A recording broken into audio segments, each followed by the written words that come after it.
going on, everyone? Going live from another hotel room. So I'm just going to move this camera a little bit closer. We'll give everyone a second here to jump in. So I'm running a few minutes late. I witnessed a wrestling match between our team in the hotel grass out in the front of the hotel. So I had to stop there and watch for a little bit. Hey, Aiden, what's going on? Esky, what's up? Back carpeted, going deep again. What's up, chat? Ali, what's going on? Giants fan? What's up, Wyatt? Hi, James. Hi, Daniel. Burnt Biscuit, what's going on? Yes, sir. Oh, sorry, I'm gonna have to scroll up with my other hand.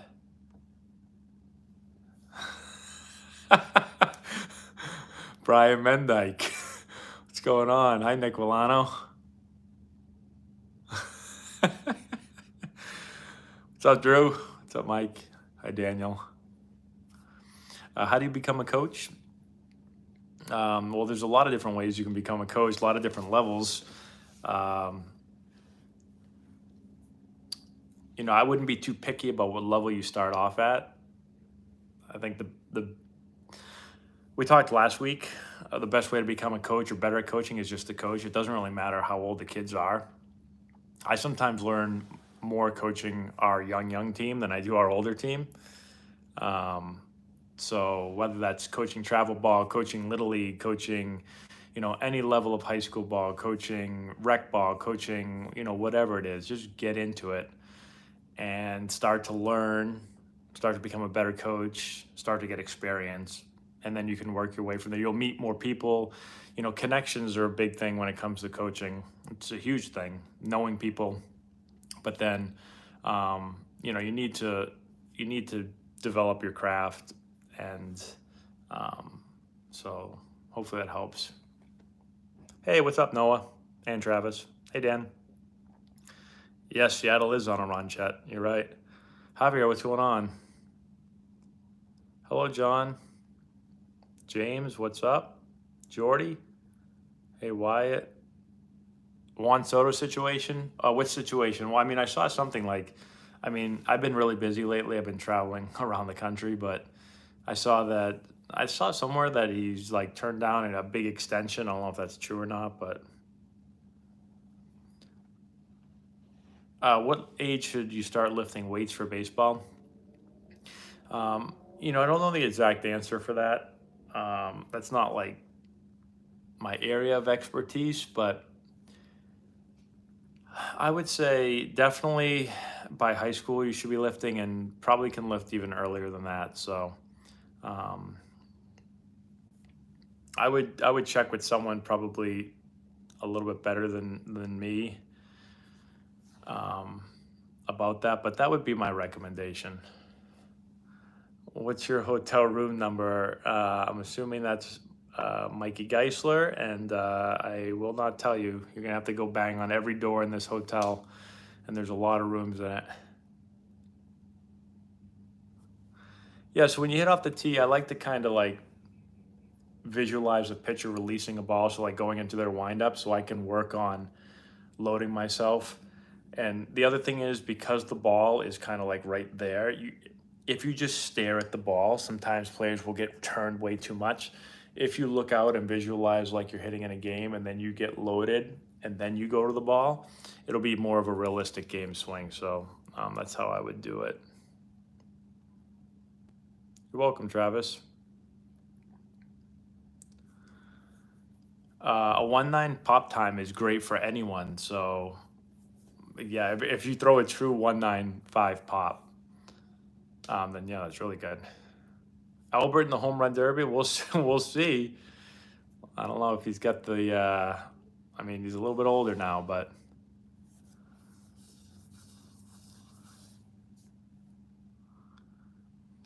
yeah, you have a 9-year-old that doesn't seem to want to change what he's doing. It could be, sometimes 9-year-olds just don't want to listen. Sometimes maybe he doesn't really understand what you're asking him to do. So you might have to get creative. Um, as a coach, I think, and I talked a lot about this with people, is like sometimes you say something and a player doesn't change right away, and you're like, oh, this player's uncoachable, or oh, this player doesn't want to listen. Sometimes maybe they're not processing it the way that you want them to. Maybe they are trying to do it and they just can't for whatever reason. Maybe there's like some type of physical limitation. Maybe it's so ingrained in them that it just takes a long time. So like for me, when I throw, I really turn my front shoulder in. When I got to the nationals, they didn't like me doing that, and but it never felt like I did this. So like I was trying to do what they were telling me to do, and it felt like I was like this, but I was really like that, and they kept being like, "You're not doing it, right?" And like so, they probably think like, "Oh, this guy's uncoachable." I was trying, it was just difficult. So a better approach for me would have probably been to like do more drills. They were just kind of hitting me ground balls and saying, "Hey, field the ball and do it." I think I needed more than that. I probably needed to go like back to elementary school and like really break down my throwing mechanics. So try to break the drill down as small as you possibly can, so they can really focus on whatever it is you're trying to get them to change. And then you just got to do a ton of reps, like really rep it out over and over again. We got a bunch of super chats here. Let me get these real quick. And if everyone could give the video a thumbs up, I'd appreciate that if you'd like the video. Evan, thank you so much for the super chat. What did you think of Josh Donaldson calling Tim Anderson Jackie on more than one occasion? Yeah, so Evan, I remember that happening, but I don't remember like the context. I don't remember exactly why I don't know what that whole thing was about. So I'm sorry about that. I do remember. I think I actually might have been watching the game when some of that stuff was going on, but I didn't follow. I didn't follow the situation. I just was so busy. It's always hard for me during my season to really follow baseball. When I really get into baseball, it's kind of like September and then the playoffs, because that's when my season slows down and I can really get into the games and watch them. But right now I play so much baseball and coach. I don't play baseball. I coach so much baseball that I can't. Like I just watch games when like tonight I'm in the hotel room. I'll flip through the channels and see if someone's playing and I'll watch. But it's hard to know everything that's going on. Spencer, thank you so much for super chat. During the recruiting process, how often should I be in contact text with a college coach? So this is a good question, and there's a lot of variables here. So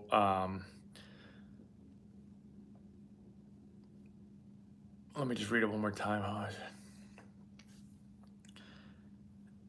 So you want to keep coaches up to date with how you're doing. So let's just say that the coaches aren't initiating the contact you are. You want to keep them up to date with how you're doing, but that doesn't mean you should be I wouldn't text or call them unless you've done that in the past, like you've already talked on the phone with them.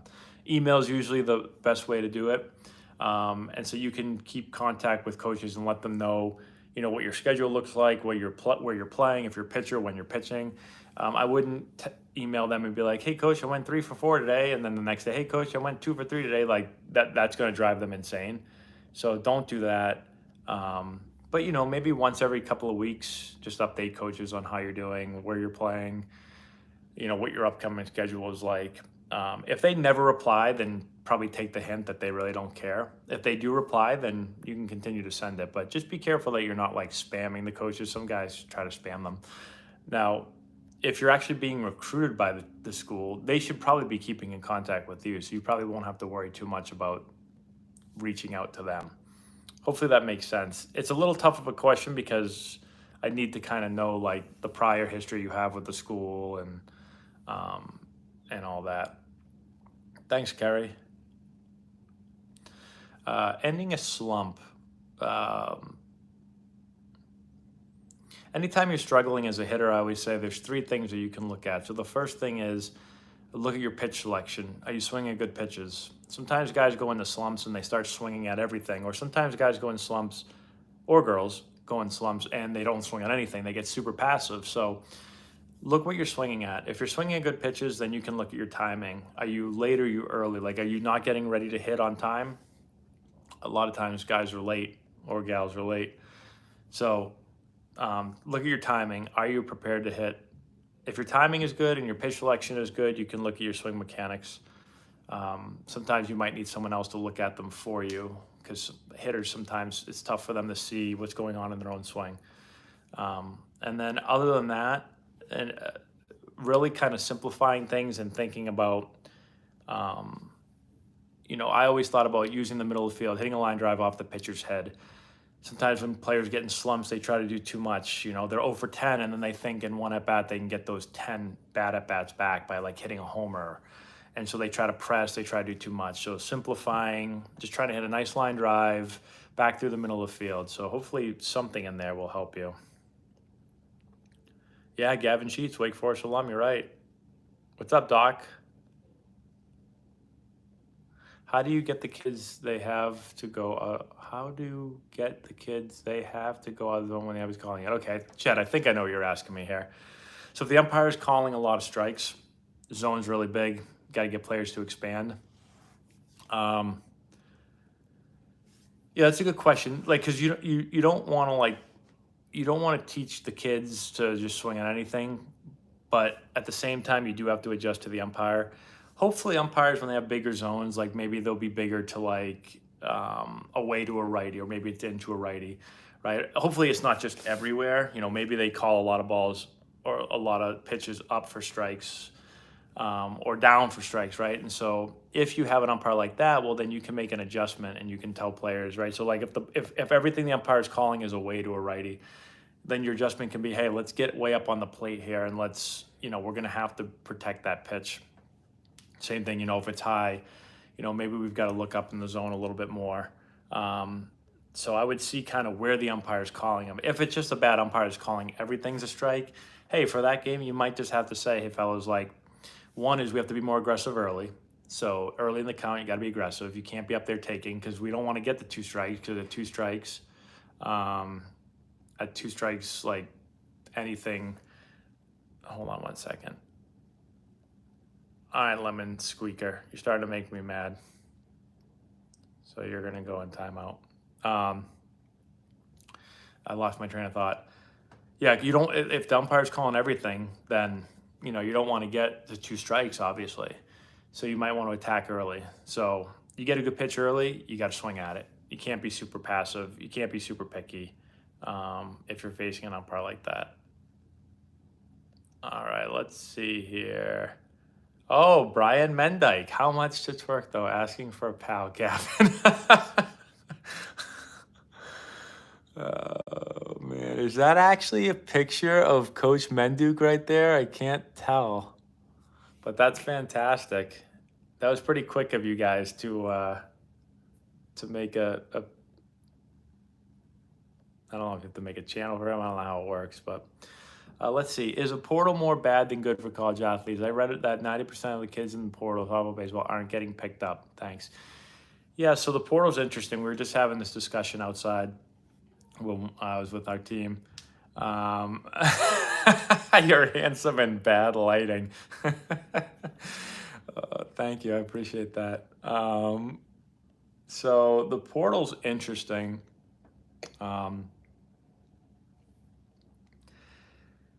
I think it's kind of a mess right now, and I'm not in it, but I feel like something's going to have to be done, because everybody's entering the portal, and it's like everyone's leaving their schools, and it's basically like if you have a good year, now you become it's like signing 1-year free agent deals. It's like you're a free agent all the time. So I don't know what's going to happen, but I think something's going to obviously have to change. Some players are leaving now, like, right? So you go to a school, you put up a big year, and then you just jump in the portal and go to the highest bidder.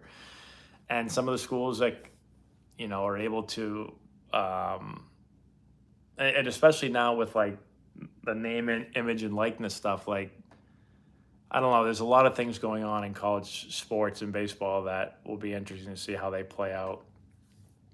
Mar15, have you ever farted in front of your kids? I don't keep track of it, but yeah, Mar, I'm sure I have.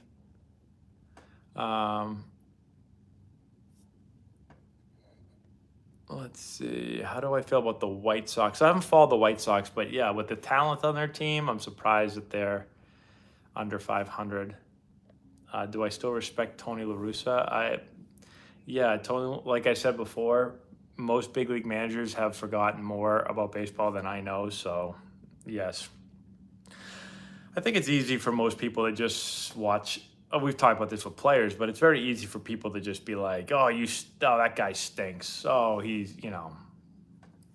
Um, I'd say most managers in Major League Baseball are extremely bright and much smarter than any of us. So, college player free agency is good. The coaches are allowed to leave. Yeah, I mean, coaches are allowed to leave. Yeah. So, I just don't know. I think. Um, I understand coaches are allowed to leave. So it's just an interesting time. We'd have to devote like a whole hour just to talking about this. How do you keep parents and their nasty opinions off of the field? um, I don't. I guess you just don't listen. I don't. I don't know. So, I mean, here's the basic rule. The rule that I think should be applied. It's never applied. It's never really used. But like when you go to a game, you have basically a couple of roles you can play. 4 roles essentially. You're either coaching the game, you're playing the game, you're umping the game, or you're a parent. You're spectating the game. So if you're spectating the game, then just watch. If you're coaching the game, then just coach. If you're playing the game, then just play. And if you're umping the game, just ump. So if you're spectating, don't try to ump or coach or play. And if you're playing, don't try to coach or ump. And if everyone follows that rule, then there shouldn't be any issues. So that's kind of the rule I go by. If I'm coaching, I'm not trying to umpire. I'm not trying to play. I'm not spectating. I'm coaching. So I coach. So there's some advice for everybody. Most probably won't listen to it, but 15 years, 440 million is only like 30 million a year. That's awful. Yeah, I didn't know that was the time I get 550. I don't teach switch hitting. I think switch hitting is really difficult. I think hitting just one way is really difficult. So I don't teach switch hitting now. Best drill for barrel turn. There's not really a best drill for it. We use a lot of coil drills. We call them full coils, half coils, where you're essentially kind of facing the pitcher and you're working on getting your body loaded, your lower body, your leg loaded, your upper body pulled back, and then feeling your barrel working back. So that is a drill I do and like, but I don't know if it's the best drill, but it is a drill that we like. But there's lots of drills for turning the barrel. Okay, Mar 15. Mar 15 has given lots of money to this channel and supported Antonelli Baseball, which I am very appreciative of. But his super chats, I think it's him, might be her, I don't know. Their super chats, his or hers, are always about farting, or this one's about Mara unfortunately has diarrhea poo-poo, and but they're away from their apartment. So that's unfortunate, and I wish you luck. Verlander, 25 million is biggest bargain in the league. Yeah, that guy just doesn't want to stop. What's my opinion of robo-umps? I'd have to see it in action. I mean, I'm fine with the system we have now with umpires. I get along with umpires pretty well, so, but I'd have to see it in action. Brian Mendyke, thoughts on mid-season wrestling matches? Well, I thought it was great refereeing by Mikey Geisler. I thought I was a little surprised that Gio was taken down so easy. Thought he had a little bit more experience than the young Jack Fillion, but I don't know. Fillion seemed to have a little bit more heart, and so that's I think that's why he won tonight. Are the tryouts at the same field? Oh, hi Blake. Tryouts are at Bishop Fenwick. Thoughts on Matt Travis and I don't see the rest of that question. What tournament are we playing? We're playing at Fairleigh Dickinson right now. It's kind of like a showcase. It's more of a showcase. So today we had a game against New Jersey Rising Rebels, I think they were called, but we had college coaches on the field. We were put through a workout before the game. Tomorrow we'll run a 60-yard dash and then play again. So it's more of a showcase for our 17-year-old team. Favorite place to eat in Boston?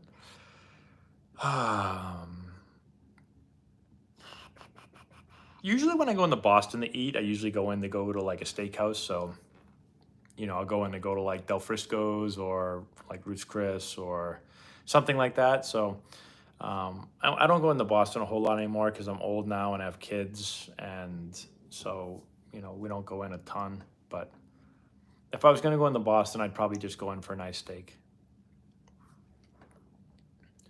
Some tips for slowing the game down. So I think breathing is a huge part of slowing the game down. Usually when players, the game speeds up when they start to, their heart starts to race.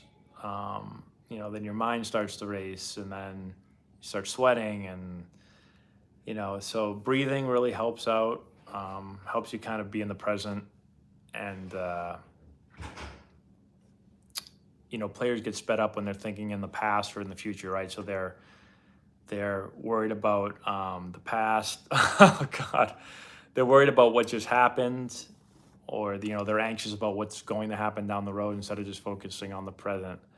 We've got a fake Jeff Fry here. Your swing mechanics are poo. Thank you, Jeff, for the super chat.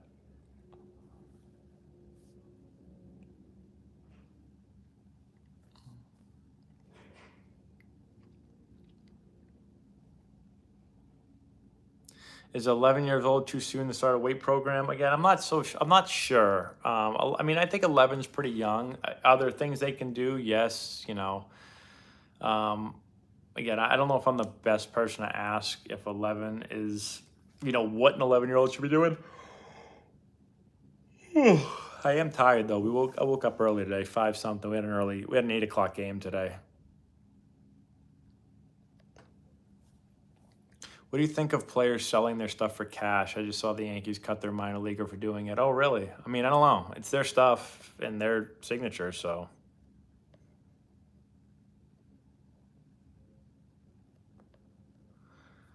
What California team did you play with? I played for Lancaster. So I played with Lake Elsinore. We played Lancaster a bunch. Actually, if you look it up online, we beat Lancaster 30-0 one game. I went 6 for 8. So you can look that up online. The biggest run differential game I've ever been a part of, winning 30-0.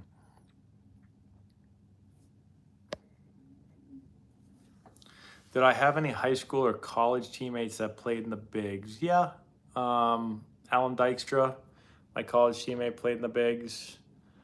High school teammates, no. I had high school teammates play pro ball, but never in the big leagues.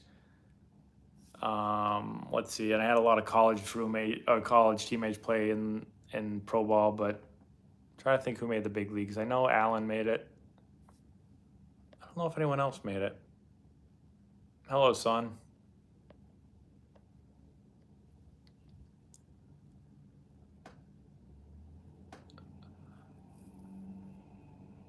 Let's see. I have been to Mexico.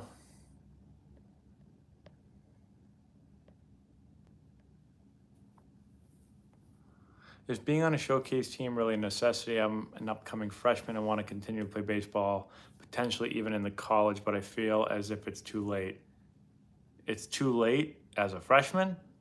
That's like really early. I'm going to give everyone a real quick tip on recruiting.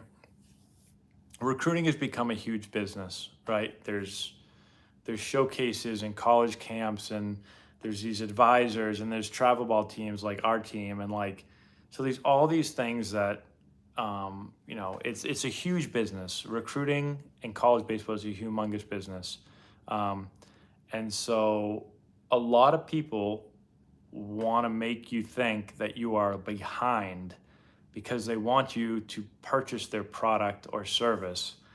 And so, I see people that are in like the sixth grade and like recruiting advisors are like, if you don't sign with me, you're never going to play college baseball. And like, showcase are like, if you don't come to this showcase as a 12-year-old, you're not going to play college baseball, right? So everyone's trying to make you feel like you're late to the game, you're falling behind the person next to you, your competition. And so you must buy this product and you must come to this event. And typically that is incorrect. And so, like you just said, you're a freshman, you feel like you're behind. You're not behind at all. Like you're early, you're very early. So, is a showcase team necessary? It depends the type of showcase team you're talking about. There's a lot of different avenues to get exposure. Um, you know, Showcase teams, travel ball, that's one way. Um, not all teams are created equal. Some do a good job, some don't. So it is one way to do it, but not by any means is that the only way to do it. Is 1,000 batting average possible? I would say yes for like a couple of at bats, but that's about it. Hey, Michael, thank you so much for the super chat. What is your most memorable Little League experience?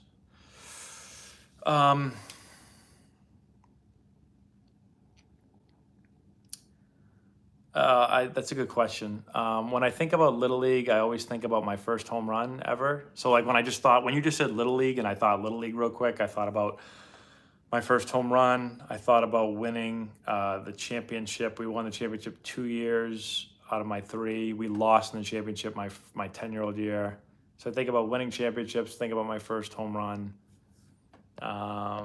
Think about playing with my friends and think about playing my cousin, actually. Me and my cousin Mike played together. So a lot of my memories, a lot of like my favorite memories come from Little League. I think Little League's the best. Like, I know it's different now than it was when I played, but everybody, I love playing Little League. I think anytime I think about Little League and think like, when my Little League games got rained out, I cried.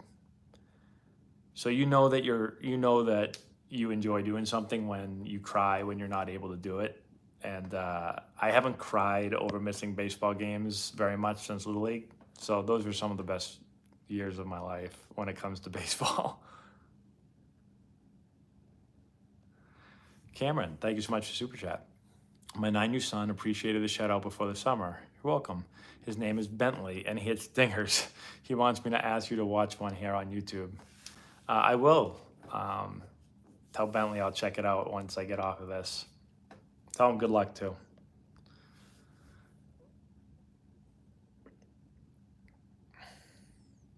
Does the feeling of hitting a home run ever get old? No.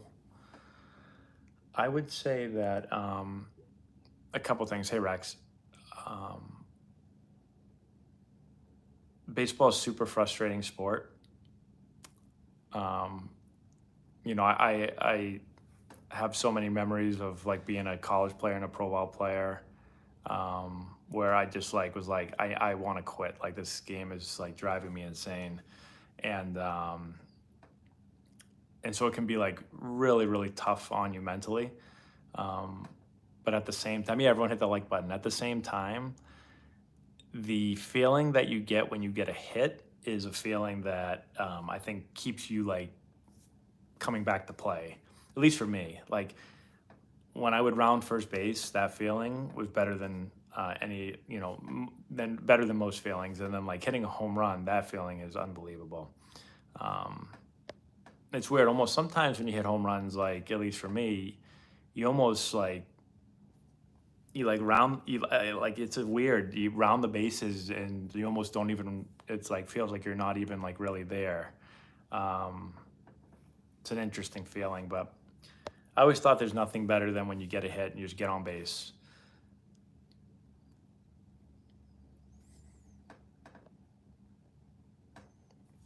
The worst part of the bat is either way at the very top of the bat or down near your hands.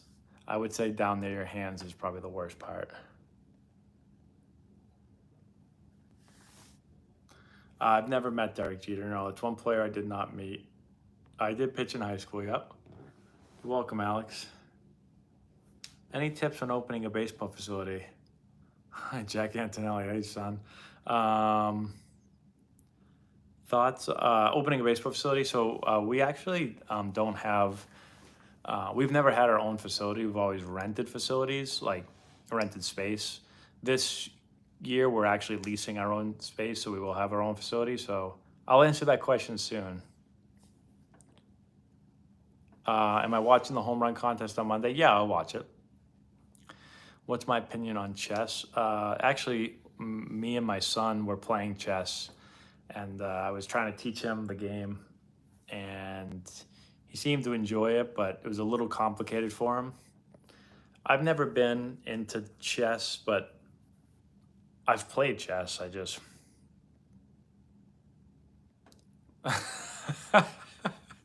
well, now I realize that Jack Antonelli is someone on my team and not really Jack Antonelli. It's a Jack Antonelli imposter. So I think chess is good, but I only play games where not that I know I can win, but like I don't just play like goofing around. So I don't practice chess enough, so I probably won't play very much. Am I good at dodgeball? Yeah, I was pretty good at dodgeball. All right, everyone. Everyone's got to give this video a like because we've got almost 100 people in here. We've got to get 100 likes.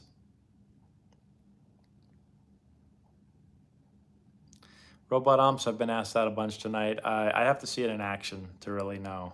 I like umpires. I mean, I don't like umpires, but I like the game with umpires.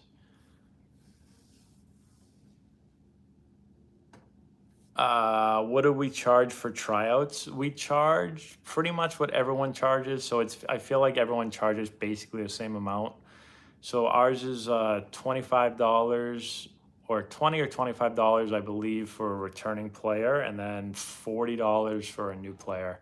To be honest, people ask about that. A couple things. I mean, the first thing is you have to typically pay for the facility you're going to use or the field, and pay, you're going to have a lot of staff there and stuff. But even more than that, if we didn't charge for tryouts, and this is true, last year I think we had 600 people altogether at tryouts, probably more than that for all our ages, over 600 people. Here's the thing. If we didn't charge for tryouts, 2,000 people would show up. I honestly think 2,000 people would show up, because they would just say, well, they're not charging, and it'd be physically impossible to have a tryout. So $40, I feel like if someone tries out, they're at least somewhat serious of trying out, and they're not just coming down to try out just because it's, a free opportunity to jump out in the field. And so you can weed out some of the people that have no interest in playing. They just are coming down for, because our tryouts, it's not $40 for just one tryout. You get 3 tryouts if you want. So it's 3 separate dates. You don't pay $40 for each one. It's $40 covers all of them if you're a new player. So that's why we do it. How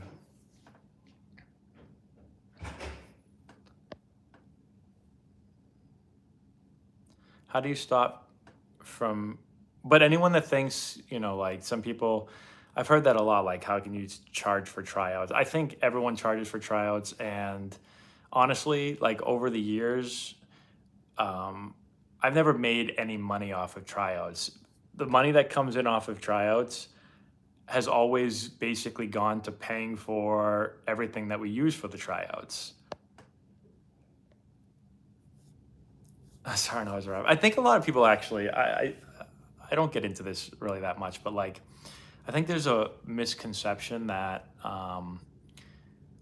travel ball is like, I mean, maybe some programs are, but in my experience, I've seen lots of travel ball teams go bankrupt and not be in existence anymore because they lost money. So like travel ball and like running teams is actually not a very lucrative business. Anyone that runs a travel program, in my opinion, is not doing it because they said, "Oh, I'm going to make lots of money off of baseball." You actually don't make very much money off of running travel programs.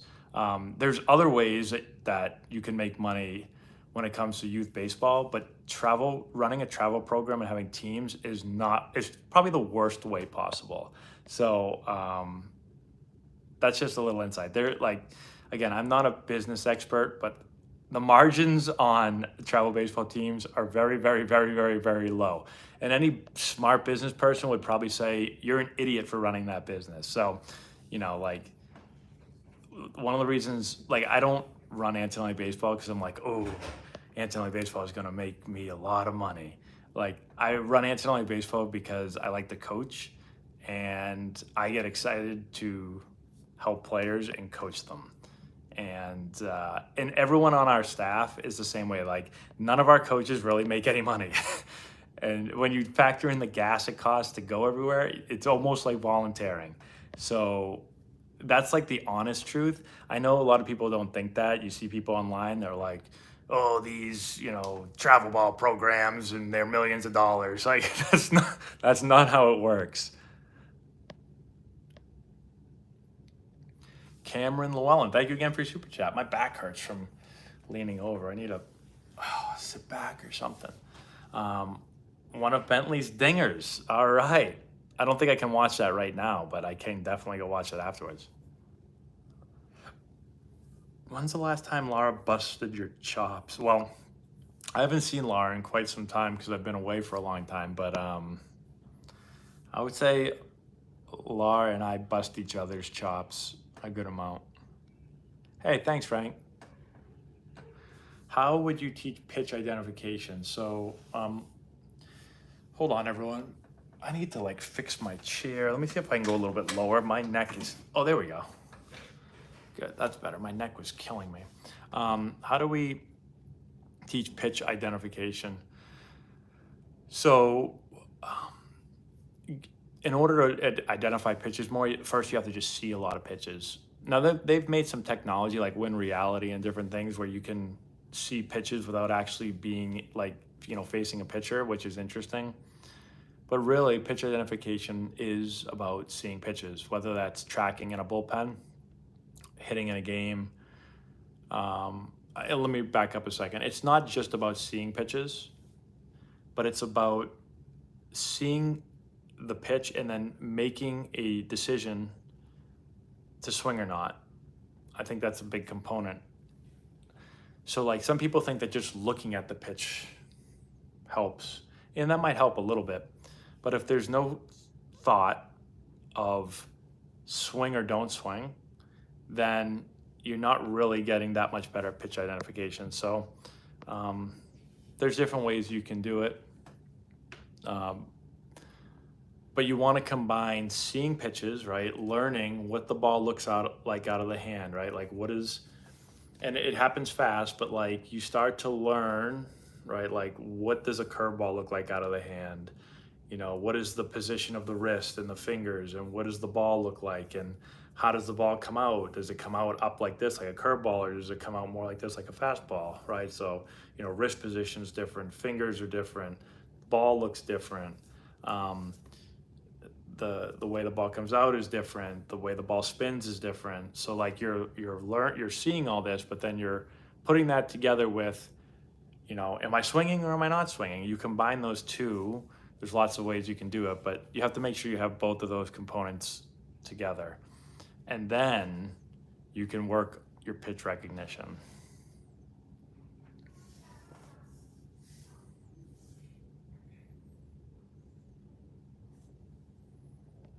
Thanks, Frankie.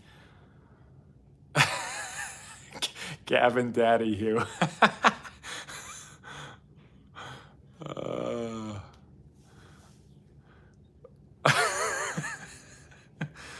That's from managing stretching Tommy John ligament pain. Oh, that you shouldn't be having pain there. I don't know, a proper arm warm up. So getting your body warmed up first is important. That's probably part of the issue, and then getting your arm properly warmed up um, is a second thing. And there's a lot of ways to do that. A good dynamic warm up, going using J bands. You know, guys now using plyo ball. There's a lot of different ways you can do it, but you can look all that stuff up online. You can look up a good arm care program and find it all on YouTube. Carl Rawson, what is your scariest paranormal experience? Um, yeah, I don't think I've had a whole lot of those. Um, I'll say the most scared or the scaredest I've ever been um, was in AAA in Scranton, Pennsylvania.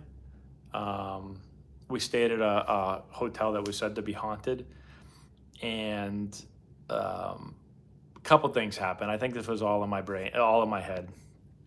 Um, but So the first year we went there, I had a roommate, and Kevin, out of you. Oh boy. If we get rid of Marino and got 8 more mead, we would win. Oh, this is funny. So when I was staying at this hotel, the first night I woke up, it was freezing cold, like freezing, freezing cold. If anyone has seen the movie Sixth Sense, you know that like when the ghosts are or when the dead people are coming, it gets really cold. So like that's all I could think of, and I was freaking out. And then the next time I stayed there, I was given my own room, which I did not like. Usually I would like my own room, but not in a haunted hotel. So those were my 2 experiences.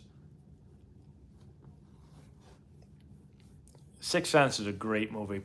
The Sixth Sense is one of the few movies where when you get, I don't want to ruin the movie if you've never seen it, but when you get that twist, I got like literal, like my body, I got chills throughout my body. Like I couldn't believe it. It was the most I'd ever been like, what the hell? Like The Usual Suspects, there was a big twist. Like there's there's a lot of movies where there's like a big twist at the end, but The Sixth Sense like was crazy. Let's see. Hey, coach, what hotel are you at the moment? I just did the prospects camp at Vandy. Coach Corbin has got to be one of the most legit motivational coaches that I've ever been exposed to. I think Coach Menduk is pretty cute. Yeah, Coach Corbin is tremendous.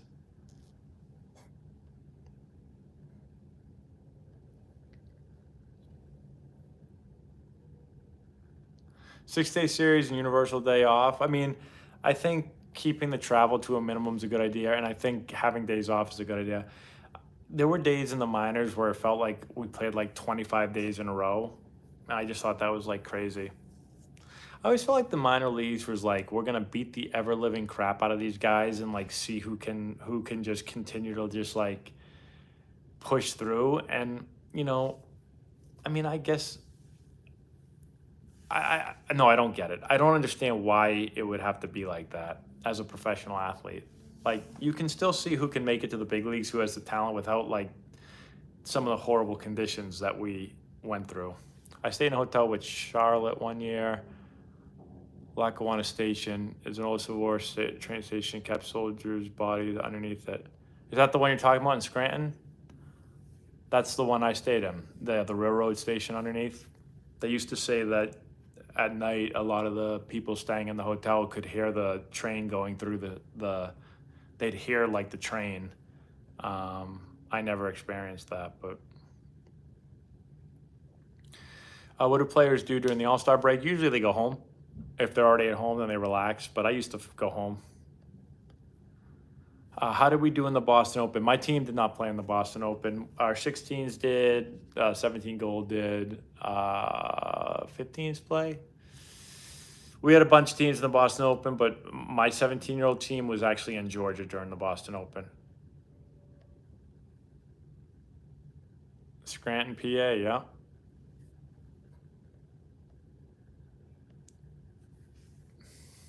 Gavin, take it easy on Marino. Good drills on working on staying through the zone longer. So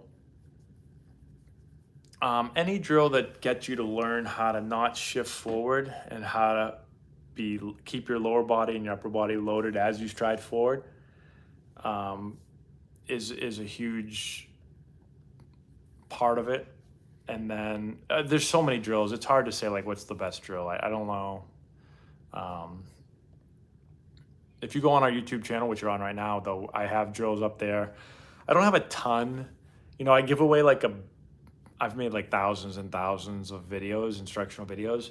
One thing that I haven't done is put up a ton of drills, and I got a ton of requests for it. So we ended up making a hitting course. So I have an online hitting course that has all my drills on it. I think we have like 40 or 50 drills on there at this point. So that's where a lot of the drills are. That's the one thing that I don't put like a million videos out on. I have drills up online. I just don't give away all the drills. What should your hitting mentality be at 14? Hi, Max. I don't know if this is the Max that plays with us, but it's not, because you're not 14. Max is 12. My hitting mentality as a 14-year-old would be to be aggressive, to want to hit, like to be up there looking for my pitch, being aggressive, thinking I'm going to swing, like yes, yes, yes. And then letting the ball tell me no, right? But like basically being on go, not being stuck in neutral. I think that would be my approach. Staying big part of the field, looking middle of the plate. So that would be like the simplest thing. Do the Padres get Soto? Maybe. Well, who's the best, worst manager you played for? Oh, man. I played for a lot of managers. Man, I don't know. Best. I had so many managers. I really enjoyed playing for Buddy Black. I thought he was really good. I enjoyed my very, very short time with Buck Showalter. I learned a lot from him. Some parts of the game that I never thought about. A lot of good managers. Worst manager ever, I don't know. I never really had any that I didn't really like. This is probably unfair of me. But I thought it was like a good teaching. I learned from this, and I'm not saying this is a bad manager. I'm sure he's a terrific manager. When I was with the Nationals in spring training, I didn't play a whole lot of games with the big league team. I probably played like 8, maybe. I don't even know how many I did. Maybe more than that. I don't know. It might have been more than 8, 10, 12 maybe. But Jim Riggleman was our manager, and I'm not saying he's a bad manager. I just never spoke to the man. And I always thought that was weird, because I'd come from the Padres where Buddy Black would talk to everyone. So Buddy could be walking down the hallway, and you could be a minor leaguer that stunk, that no one ever knew existed, and Buddy would say hello to you, and he'd probably know who you are, and he would know something about you. I always thought it was weird when I was with the Nationals, and I would be playing in big league spring training games, and I'd be on the bench a lot, and I never once ever spoke to Jim Riggleman, ever. And he never said hello. I don't know if he knew who I was. And I always thought that was weird. And I always felt weird playing for him. I'm playing in these games, and I don't think he even knows who I am. But yeah, he just never said anything. I'm not saying he's a bad manager. I just thought that experience kind of was okay, if I'm ever managing a team, I want to make some guy that maybe is just filling in for the day, make him feel kind of welcome and part of the team. I don't remember who it was, our pitching coach for the Nationals. I remember he yelled at me one day because we're playing the Cardinals, and I was on the bench like normal, and I'm up on the railing. And so before the game starts, we're all up on the railing, and our pitcher had come in from the bullpen, and usually what happens is the pitcher comes in from the bullpen, and then everyone kind of goes up to him and gives him a fist pound or whatever, hey, here we go, And I was unaware, along with a few other people on the railing, we were unaware that our pitcher had come into the dugout from the bullpen. And so I got kind of a tap, and I turned, and it was our pitching coach. Usually the pitching coach comes down too. And he yelled at me. I never spoke to the man in my life. And there were some F words involved in it. And he yelled at me for not giving the pitcher a high five or being prepared to, when I had no idea that he was even behind me. So I had a lot of weird experiences with the Nationals. I don't know. I didn't jive with there's a lot of stories that I told you guys in other videos, was told I'd be cut because they went through my hotel room and found a protein shake in my suitcase, which was strange. And they said that it was not certified by Major League Baseball, and it wasn't even opened. I brought it to spring training, and that was the first year. It was like they had to be NSF certified, I think they were called, and it wasn't, so I never took it. I brought it to use during spring training, but when I found that it wasn't NSF certified, I never opened it. I just left it in my bag. And I got called in the office one day, and they said, we found your protein shake in your bag that's not NSF certified. And they said, we were looking in your hotel room because someone lost their glasses, and we checked everyone's rooms to see if you guys stole it, which you didn't steal it. But if we find another protein shake like that again, you'll be cut. And I was like, okay. All right. I didn't even give my explanation. I wasn't even going to be like, hey, it wasn't even opened. I haven't taken it, anything. I was just like, okay, nice to meet you. Thank you. I was also yelled at for parking incorrectly in the parking lot. I'll tell you this story real quick. So I pulled into the parking lot, and there was a bunch of cars lined up, and there was a space. And there was no white lines there, but there was an open space for a car in between a bunch of cars. So I parked there.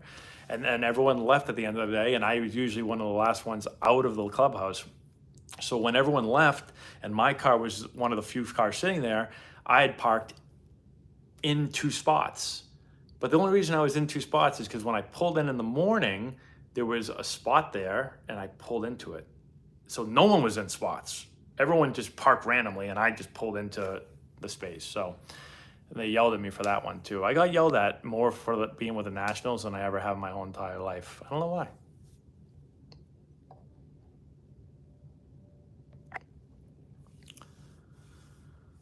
Let's see. When do you let kids throw curveballs? I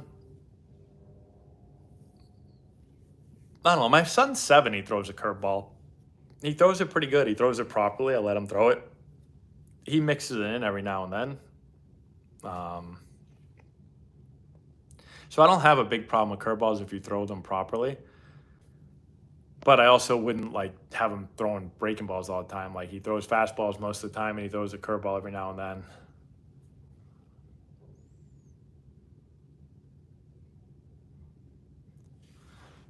Yeah, dropping your hands during your load. So a lot of players will do that. One easy thing that you can do with them, you can do like a bat on the neck drill. So you can just put the bat kind of resting on the neck and still get loaded. Don't just put it there like this. Put it on your neck, so it's like this. Get loaded, and don't let them take the bat off the neck. It's not resting the bat on the shoulders. It's like it rests right here against her neck. And work on loading and then hitting. And you can hit from there. And that feeling of getting ready with the bat on your neck keeps your hands somewhere around this height. And then you do that over and over and over and over and over again. And then you finally say, okay, now you can take the bat off your neck. And they'll take it off the neck, and they'll probably still load somewhere here, and they won't drop their hands down low. There's a lot of college showcases. There's a lot of them that are worth it. There's a lot of them that aren't worth it. That particular one, I'm not 100% sure. Just do your research. Tournament showcases now will say like, oh, invite only, and they invite everyone. So just be careful with that. But see what schools are attending, and you got to be careful too, because sometimes they'll say like colleges that have attended in the past, and they put 4,000 schools, but like they might have had 500 showcases, and 2 coaches come each year, and I would find out who's going to be there this year.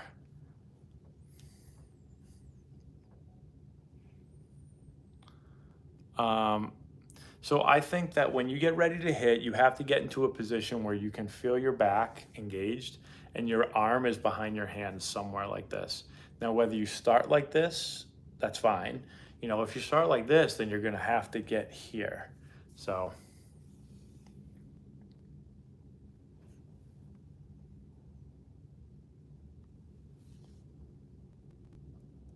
what's the difference between a D1 player and a D3 player? It's tough to say. There's lots of good D3 programs. And the difference between a D1 player and a D3 player isn't always like a huge difference. Depends what level you're talking about. If you're talking about a player that's going to go to Vanderbilt and like your average D3 program, there's a huge difference. But it can be a lot of things. It can be just like overall skill set or tools. Guy can run a 6.5. Can has 100+ mile an hour exit velo. Can throw 95. Or 92. So it can be something like that. It could be just some players have skills, tons of ability and talent in these raw skills or raw tools, but then they can't play the game well, right? So like some guys just are able to, they have great bat the ball skills, and they, can just do that amazingly well. And maybe they can't hit it 100, but they can hit it consistently 90 something, and they square everything up, right? Like they're a really good player. So same thing with pitching, right? Like maybe you have an ability to throw it 95 or 93 or 92 or 90, whatever.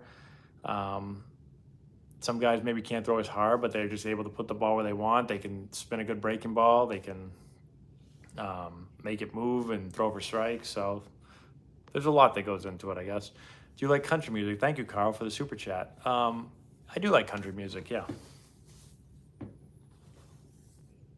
My 15-year-old is hitting home runs 350, but not consistently. Yeah, so like he might have great bat speed, but maybe his bat path isn't great, or maybe something in his swing that's not allowing him to be consistent.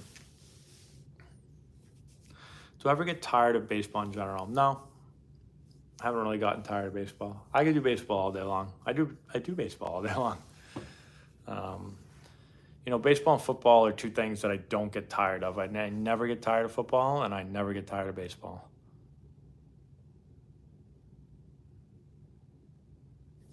What's my advice, pregame speech to a Little League minor 9-10-year-old who have advanced to the top 4 Eastern PA tournament who is significant underdog? I don't know. Pregame speeches are interesting. Like, I probably wouldn't say anything crazy. I don't think they're probably going to need to be pumped up. I mean, I guess you can take the pulse of the team and see, like, are they overly excited? Are they nervous? Are they, I guess they need to know the team. But in general, like with that stuff, I always think like baseball. And, our 11-year-old team, we heard this a lot from our assistant coach, Adam Wright, who talked a lot about how in baseball you're competing against the baseball, not so much about like against the other team, but it's basically competing against the baseball. I think that's an important message. And like the game ultimately doesn't change too much. Obviously, when you're playing better players, it gets a little bit more difficult, but it's you against the ball, right? So sometimes players get freaked out by who they're playing against. I know I've done this too. Like one piece of advice they gave me and players when we played in the major leagues or like minor leaguers that came to the big leagues was like, don't play against the name on the back of the jersey, right? It's easy to, I'm hitting against, Greg Maddux, or I'm hitting against, Trevor Hoffman or whoever. And if you hit just against the name, right? Like I played against a lot of guys where I was like, oh, I've watched this guy my whole life as a kid, and now I'm trying to beat him. Well, now all of a sudden I'm like psyching myself out playing against a name instead of just playing against the baseball. So I think that's probably an easy tip.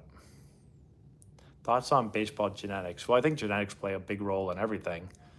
I don't think there's like a baseball gene in your body, but I think there's definitely, obviously, genetics allow some players to be stronger, faster. You can work on all that stuff, but there's just some people that are born with more of that in them. So, but baseball is an acquired skill. So that's the good thing about baseball is, you might not be a great fielder, but there's no fielding gene, right? Like you can work your butt off and become a good fielder. You can work your butt off, become a good hitter. All right, I'm going to do a few more of these, and then I think I'm going to go to bed because I got up super early today. And also, my arm is killing me because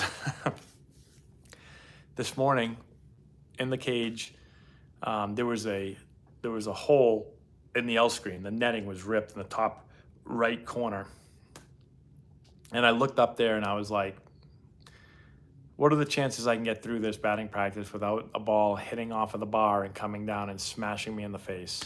And literally the second hitter, I think it was Ronan Donahue, I think that hit. It was either Ronan or Gavin. They hit the ball and it hit the right through the hole and smashed me right in the arm. And it kills right now. Thanks, John. Where can you send a baseball for me to sign? So we're moving into a new facility soon. Don't send it yet because we're not in there, but eventually ask me that question in another few weeks. We were in the Georgia tournament. We're no longer in Georgia. I left Georgia. I'm now in Jersey. See that bridge right there? You can kind of tell where I'm pretty close to. Worst teammate I ever had? Oh, man. I don't know. I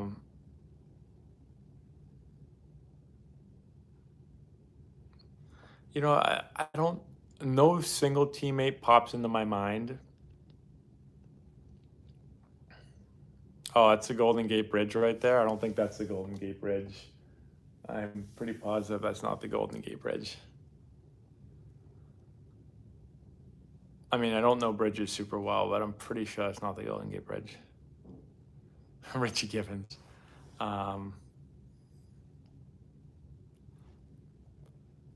Yeah, I can't think of a single teammate. One thing I didn't like about, and part of this, I guess, is part of like, the old rookie hazing thing. But I thought like when I was a young player with the Padres, thought certain players like kind of didn't want to make the young guys feel comfortable in the major leagues. I never liked that.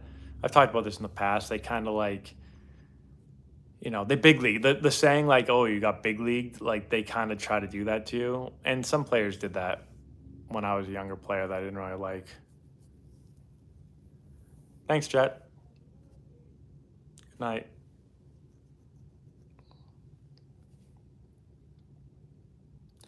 Rudest MLB fans. I haven't played in all the stadiums, so I don't know.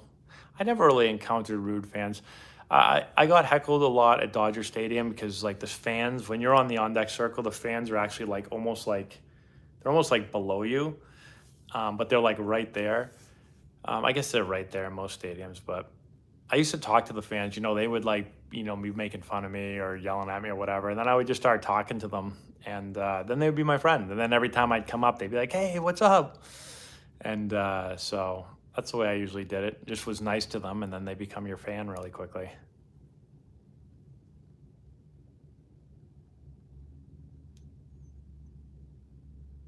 I thought fans in Portland, Oregon were pretty weird in the minors. They used to like boo me all the time, and they were my own fans. I've never charged them out now. No. Hey, thanks, Prison Life. I appreciate it.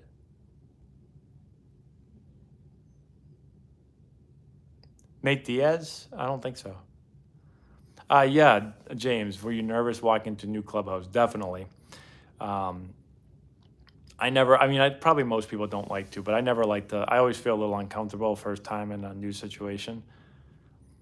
The most uncomfortable I've ever been wasn't actually walking into my first big league locker room because I already had been with the guys in spring training. The most uncomfortable I ever was my first time walking into spring training with the Nationals because I'd been with the Padres for 5 years and I knew all those people. So like when I walked in the Padres clubhouse every year, whether it was like anybody, whether it was Trevor Hoffman or, just a minor league or whatever, I knew who they were and I felt comfortable around them. When I went to the Nationals, I walked into the clubhouse and didn't know a single person. And that was like the first day was awkward. Just kind of sat there and they all knew each other. And I was like kind of the new guy. And it was awkward. Yeah, Trevor Hoffman's one of the nicest people I've ever met. Probably the nicest big leaguer I've ever met. I would say actually 100% is. for being one of the greatest closers of all time. Um, he was a completely just normal person. I've told these stories before. Like, I'd come out of the clubhouse and like Trevor Hoffman would be sitting with my dad out on the picnic table of the stadium, just like hanging out and talking. And my most embarrassing moment as a major leaguer, I told you guys this, was my mom asked Trevor to ask me to get her like a pass. So like the wives got these passes, and my wife had one, and my mom didn't, and she asked Trevor to ask me to get her one, and then that was one of my most embarrassing moments when Trevor Hoffman came out to me. He was like, "Hey man," he's like, "Can you do me a favor?" I was like, "Yeah, sure. What's going on?" He's like, can you get your mom one of those passes?" I was like, "My mom asked you to ask me to get her a pass?" That's very embarrassing. He was like 40. No, he was probably close to 40. And I was like 22 or 23. And that was really awkward for me. And I told my mom, please don't talk to Trevor Hoffman anymore. But yeah, he was super nice. One of my first times ever with the major league team. We're playing against the Diamondbacks at their stadium, and I kind of made a boo-boo in the last error. We won the game, but I made a mistake defensively. It wasn't an error, but I just got the ball and I just kind of patted too many times, and I threw it, and Justin Upton was safe at first, and I got yelled at by the pitching coach pretty bad. And I remember like I was listening to music on the bus, and we're just busing back to our place, and he just came back and tapped me on the shoulder, and I took my headphones off, and I was like, "What's going on?" And he's like, "What are you listening to?" And I just named the name of the song, and he was like, he just looked at me, he goes, "Nice," and just walked away. But like just like random stuff like that. I think he probably knew I was pretty upset that I just got yelled at and made kind of a stupid play. And here's like a Hall of Famer, one of the best closers ever. Doesn't have to come back and talk to the young guy, but he was a very nice guy.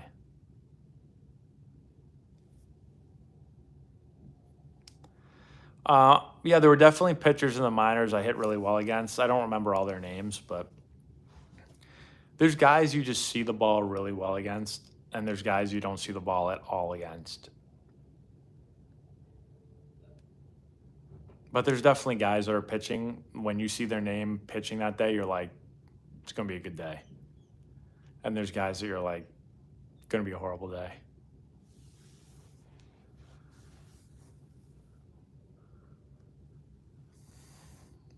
Yeah, you can definitely get recruited and noticed by coaches if you don't hit home runs. I never hit a high school home run, and I got drafted out of high school, and I got a lot of scholarship offers and never hit a home run in high school. So I hit lots of line drives, lots of low line drives. I mean, I ran fast and I had really good plate discipline, so that helped. If you don't have power and you can't run, that might be a problem. It's not so much that I didn't hit the ball hard, though. I just didn't get the ball in the air enough. So I hit the ball really hard. But before they talked about launch angle, if you just talk about my ball flight, it was very low. Lots of line drives. And when I would crush balls, they'd be doubles, but they just wouldn't go up. They'd just go, they'd go more in a low line.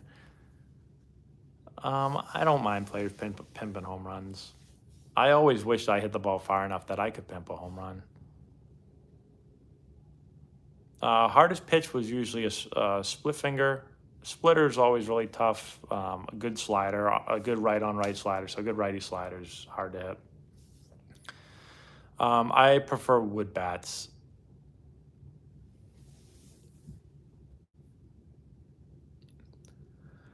All right, everyone, let's do a few more questions, and then I am going to bed.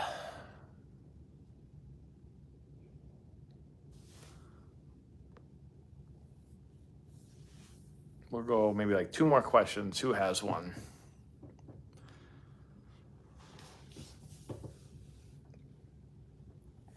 No questions, huh? Can I say why with wood or metal? I just like the feeling of wood more.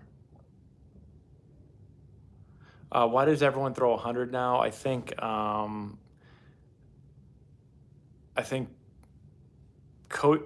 pitchers and coaches are smarter now than ever before. I think coaches are figuring out and players are figuring out why players are able to throw 100. I think the training methods are really improved. And I think people are dedicating like 12 months a year now to just throwing the ball hard. And people didn't do that before. I mean, there's facilities all over the country right now with kids in it, like, and their only goal is to throw the ball as hard as physically possible. And that did not exist 10 years ago. Um, and so that's why. And there's going to be more and more and more guys that throw hard. And unfortunately, if you don't throw hard, it's hard to, it's going to be hard to keep moving up in levels because everybody's throwing hard now. So, you players have to be more dedicated than ever before. You've got to work harder than ever before. You've got to work smarter than ever before because there's too many kids out there that are putting in tons of time. I always talk to players about this, and it's like, people don't realize how many players are playing and how many kids desperately want to play. Like when I was younger, all I thought about was getting better at baseball. So like, if you don't act like that, then you can still play really high level, but it's harder. It's hard to compete against someone that their number one goal is to be better than you, and your like 27th goal is to be better than them. It becomes hard to beat them unless you are just extremely just naturally gifted. So if my life's mission is to beat you and you could care less, I'm probably going to beat you. And unfortunately, sometimes if my number one goal is to beat you, some players just aren't naturally gifted enough that maybe they still can't get there, but their chances are much higher.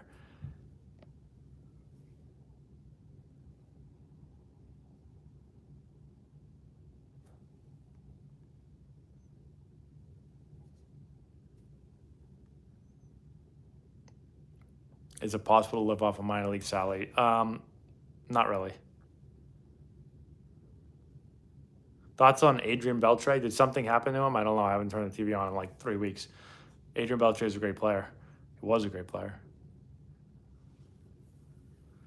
I'm a fan of all the new school stuff. I think with anything, there's so much more research and the technology is so good now that if you don't want to adapt to some of the new ways of doing things and you just want to say, well, I like all the old stuff that used to work, then I think you're probably going to fall behind. There's a reason, like I said, there's a reason all these players are throwing the ball so much, faster.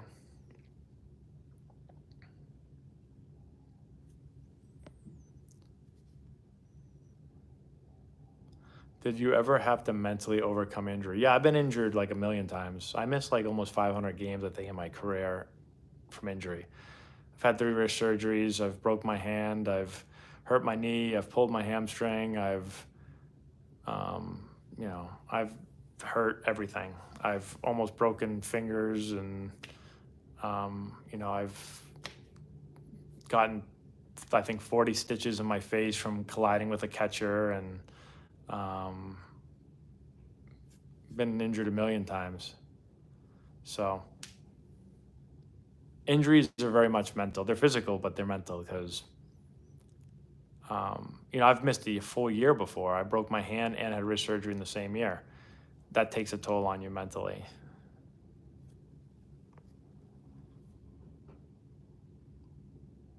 I should do a video with Eric said. Maybe I will one day. Okay, last question, and then I'm going to bed. I know I've said this like 5 times, but I am tired.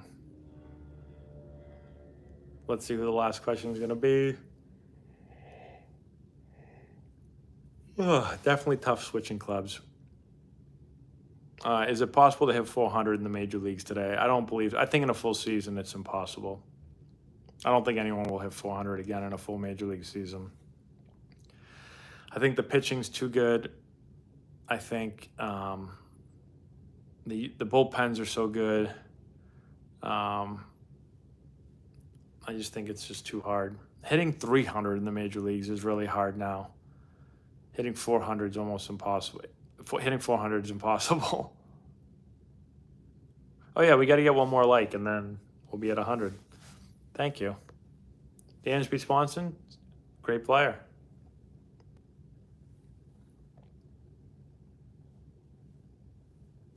Hey, we got to 100.